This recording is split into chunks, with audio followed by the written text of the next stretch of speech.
ഒരിക്കൽ ഗാന്ധിജി ഇപ്രകാരം പറയുകയുണ്ടായി: എനിക്ക് ക്രിസ്തുവിനെ ഇഷ്ടമാണ്.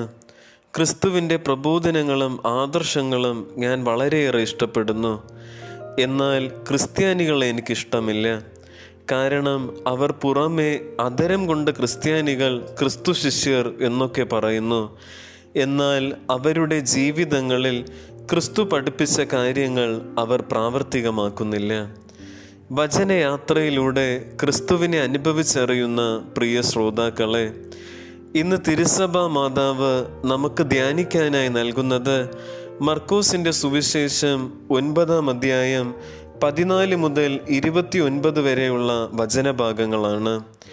ഇന്നത്തെ സുവിശേഷത്തിൽ ജനക്കൂട്ടത്തിൽ ഒരാൾ ക്രിസ്തുവിനോട് പരാതിപ്പെടുകയാണ്: ഞാൻ പിശാച് ബാധിതനായ എൻ്റെ മകനെ ഇവിടെ കൊണ്ടുവന്നിട്ടുണ്ട്.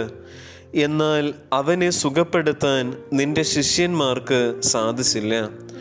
തങ്ങളുടെ ജീവിതം വഴി ദൈവത്തെ മഹത്വപ്പെടുത്തേണ്ട 3 വർഷത്തോളം ക്രിസ്തുവിനോടൊപ്പം ആയിരുന്നു കൊണ്ട് ക്രിസ്തുവിൻ്റെ ഓരോ ചലനവും ഹൃദയം കൊണ്ട് പഠിച്ച ക്രിസ്തുവിൻ്റെ ശിഷ്യന്മാർക്ക് ക്രിസ്തുനാമത്തിൽ ഒരു ചെറിയ രോഗശാന്തി പോലും പ്രവർത്തിക്കുവാനോ ക്രിസ്തുവിൻ്റെ അത്ഭുതകരമായ ശക്തിയിൽ വിശ്വസിക്കുവാനോ സാധിക്കുന്നില്ല.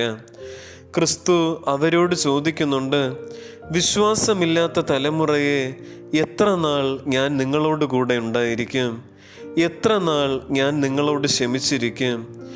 ഒരു ശിഷ്യൻ തൻ്റെ ഗുരുവിൽ നിന്നും സാധാരണഗതിയിൽ എപ്പോഴും പ്രോത്സാഹനങ്ങളും നല്ല വാക്കുകളുമാണ് പ്രതീക്ഷിക്കുക.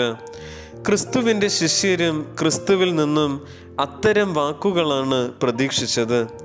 എന്നാൽ ഇവിടെ ക്രിസ്തു തൻ്റെ ശിഷ്യരോട് അവരുടെ പ്രതീക്ഷയ്ക്ക് വിപരീതമായി സംസാരിക്കുകയാണ്.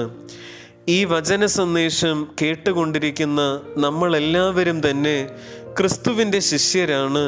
ക്രിസ്തുവിൻ്റെ ശിഷ്യരായി ജീവിക്കുവാൻ വിളിക്കപ്പെട്ടവരാണ്. ക്രിസ്തുനാഥൻ ശിഷ്യന്മാരെ തിരഞ്ഞെടുക്കുന്നത് തന്നോടൊപ്പം ആയിരിക്കുന്നതിനും അയക്കപ്പെടുന്നതിനും വേണ്ടിയാണ്.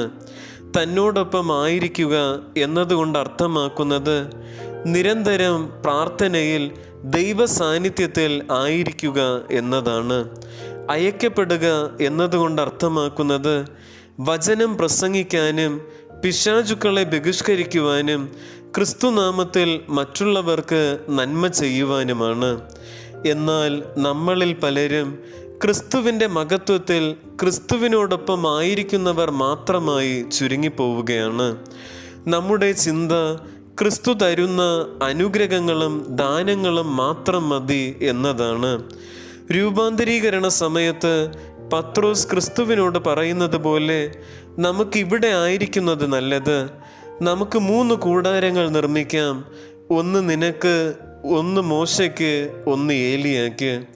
സെബദി പുത്രന്മാർ ക്രിസ്തുവിനോട് ആവശ്യപ്പെടുന്നത് പോലെ അങ്ങയുടെ മഹത്വത്തിൽ ഞങ്ങളിൽ ഒരാൾ അങ്ങയുടെ വലതുവശത്തും മറ്റേയാൾ ഇടതുവശത്തും ഉപവിഷ്ടരാകാൻ അനുവദിക്കണമേ എന്ന അധികാരത്തിന് പിന്നാലെയും പേരിനും പ്രശസ്തിക്കും പിന്നാലെയും പരക്കം പായുവാനും എന്ത് വില കൊടുത്തും അത് നേടിയെടുക്കുവാനുമാണ് നാം നെട്ടോട്ടമോടുന്നത്.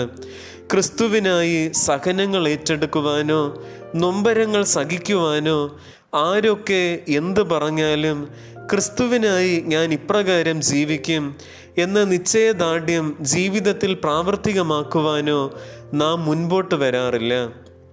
ഇന്നത്തെ സുവിശേഷത്തിലൂടെ ക്രിസ്തുനാഥൻ നമ്മെ പഠിപ്പിക്കുകയാണ്: നാം ക്രിസ്തുവിൻ്റെ യഥാർത്ഥ ശിഷ്യരായി ജീവിക്കേണ്ടവരാണ്. അപ്രകാരം അധികാരത്തിനും പേരിനും പ്രശസ്തിക്കും പിന്നാലെ പോകാതെയും അനുഗ്രഹങ്ങൾക്ക് വേണ്ടി മാത്രം ക്രിസ്തുവിനെ പിഞ്ചല്ലാതെയും നിരന്തരം ക്രിസ്തു സാന്നിധ്യത്തിൽ നമ്മുടെ ജീവിതം പൂർണ്ണമായി ക്രിസ്തുവിന് സമർപ്പിച്ചുകൊണ്ട് യഥാർത്ഥ ക്രിസ്തു ശിഷ്യരായി ജീവിക്കുവാൻ നമുക്ക് പരിശ്രമിക്കാം. അപ്രകാരം ഗാന്ധിജി അന്ന് പറഞ്ഞതുപോലെ എനിക്ക് ക്രിസ്തുവിനെ ഇഷ്ടമാണ്, എന്നാൽ ക്രിസ്ത്യാനികളെ, ക്രിസ്തു ശിഷ്യരെ ഇഷ്ടമല്ല എന്ന് ഇനി ഒരിക്കലും ആരും പറയാതിരിക്കട്ടെ. സർവശക്തനായ ദൈവം നമ്മെ ഓരോരുത്തരെയും സമൃദ്ധമായി അനുഗ്രഹിക്കുമാറാകട്ടെ.